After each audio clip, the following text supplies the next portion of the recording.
Welcome to my channel. We're going to be discussing the new Hocus Pocus 2 movie and what we thought about it. If these are the type of videos you like, don't forget to subscribe, become part of our magical circle. Now let's get straight to it. So I'm sure just like you, I had very high expectations of the Hocus Pocus 2 and I watched the first one just before. So after seeing it, I have some thoughts. Now it says in here, to achieve eternal happiness, like this video and hit subscribe. First of all, the child that plays Winifred does an amazing job, like getting all her characteristics and her sassiness like just the right way. I think she did awesome.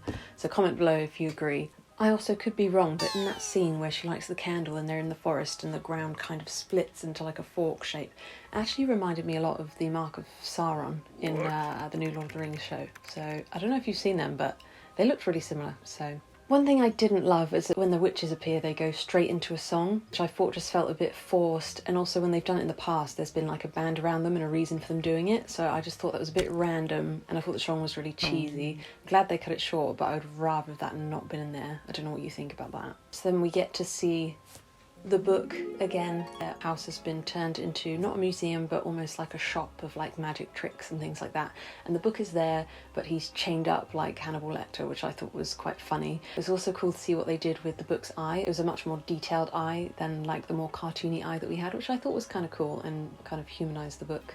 I feel like the book really showed more of its like almost a personality, which was really interesting. So obviously then this new witch who doesn't know she's a witch yet encounters the three witches, the Sanderson sisters, and they are ready to eat her youth and become young forever, when she explains that actually they're witches too and that she's 40 but looks young and that they sell youth in shops, which I thought was really clever. And then I don't know if you noticed, but they take them to the shop, and as they're trying to get into the sliding doors, one of them randomly farts. I don't know if you heard that. That was random. So then they're in the shop looking at all these youthful things. They're also being stopped by people to like get selfies with them, and they kind of realise that they've become this thing, like this celebrity that's almost worship, which they absolutely love, and I quite like that.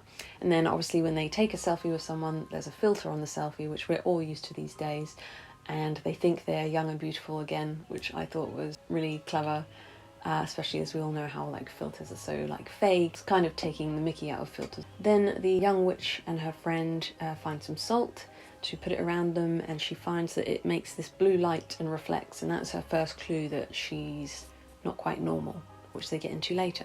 Here's one thing I found strange. It didn't really make sense. The owner of the shop is a huge fan of the sisters, says that he saw them back in 1993 and he looked up at the moon, he saw them fly over and he was like, oh my gosh. But how come he wasn't affected by the song that she sings that draws all the kids to them? It was almost like that didn't happen to him. And I don't know if that's like a flaw in the storyline, or if perhaps when they were under that trance they didn't know and they don't remember that, so maybe he was and he doesn't remember. The song of the movie that the sisters sing is One Way or Another, and I thought that was really good. I think they did a really good job of bringing back that nostalgia and picking a good song that's not too modern, so I was a big fan of that. I do have one thing that I was annoyed about, and maybe it's just me, but as Winifred is walking past somebody's house, she looks in their window and they're watching Hocus Pocus 1, and I just think that like breaks some kind of fourth wall, and I just didn't like that at all.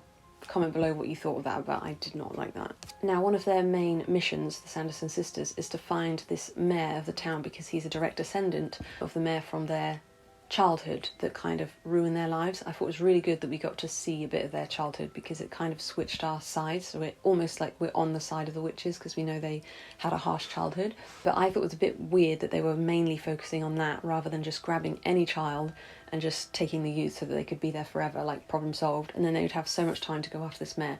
So I feel like that was like bad story writing, because like it just didn't make sense. It happens in loads of movies, but yeah, I wasn't too keen on that. They go into one of the house looking for the mayor and they start talking, and Alexa pops up. We all know that voice, and I actually didn't mind that. I was saying in my trailer review that I didn't want them to focus on too much modern stuff like phones and text messages, but I do think like the Alexa thing was quite funny and quite relatable. Another thing that didn't make sense, in the first movie, time is running out and she needs the spell book, but she can't get to it. She doesn't know where it is, and then eventually she sees it's put a little beam of light up so she can go and get it. In this movie, she just shouts for the book and puts her hand out, and the book just comes flying over to her. So, like, why would you not have done that in the first movie? That would have fixed everything. Again, like, I don't want to say bad story writing, because obviously it's a great story, but like, just little things like that don't quite work, because why would you not do that in the first case? Then we have this really funny scene where they're doing this spell to get all their powers back. She wants to become the most powerful witch, which the book doesn't want her to do. And if you go back to the beginning of the movie, they meet a witch that gives them the book and says, there's one spell, you have to promise me you won't do it. They promise, and she says how your coven is everything. And then notice when she says that, she doesn't have a coven with her, and she almost looks quite sad, and it's like a warning. And then I suddenly realised she must have done the spell, and that's why she doesn't have a coven and she's sad. And that would make sense why she just give her book away, because like maybe the meaning of life for her is just not the same anymore. They've started doing this spell and powers are like coming in slowly, and then suddenly Sarah has powers and they're like using their hands everywhere. And now she has powers, suddenly she's ready to stand up to Winifred and be like, do you know what? I'm not stupid. I'm assertive and this and that. And then as soon as Winifred says one thing, she goes straight back into like, okay, sorry, which I actually thought was really funny. And yeah, I like that. I thought that was really comedic and just such Sarah's character to do, like, you have powers now and you're still afraid. Then we have this moment where the book and Winifred, who have this really close connection, their alliance is like breaking because Winifred wants something that the book doesn't want. And so when the new young witch calls for the book, they almost have this standoff, almost like they're calling a puppy, like, which one of us are you going to come to? And the book like changes its alliance and goes over to the new witch, which I thought was very interesting character development for the book, and just shows like their relationship and how betrayed like Winifred felt and sad. I thought that was really interesting. There is a warning in the book about the spell they're doing, and it says what the consequences are, but as you'll see, Winifred is like, oh, we don't have time for that, so she doesn't even read the consequences. And she can see the book doesn't want her to do it. It keeps like making itself close, and then she forces it open. So they finally do the spell, and suddenly, obviously, as you see, the two sisters start disappearing, and it's all revealed that you'll lose the things you love, which is her sisters. And then you see this whole other side of Winifred, like how much she loves them and needs them, and just her whole character changes. She's not this like formidable person anymore, and you can see the book like feels really sorry for her. And she ends up saying, just for old time's sake, can you help me? And then the book shows mercy and opens at this spell, which doesn't bring the sisters back, but takes Winifred to the sisters wherever they are. So then Winifred starts disappearing. And I actually thought this was a really good ending to the whole saga. I think because of this movie, our side has changed from it being against the witches to actually being on the witches' side, and we just want them to be happy almost.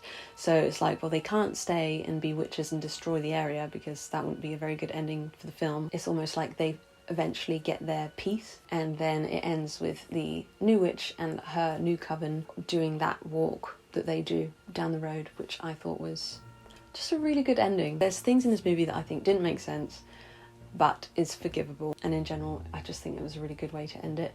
I don't think there'll be another one with those actresses that we're used to seeing, because they're getting on a bit now, but I wouldn't put it past them to have maybe some new kind of Hocus Pocus 3 of like maybe somebody else's story, or maybe this story going forward. I'm not sure. In general, I would say I really enjoyed it. Just one or two flaws here and there that didn't make sense, but that's the same for every movie. So comment below, what did you think, and did you notice any of these little things that I've pointed out?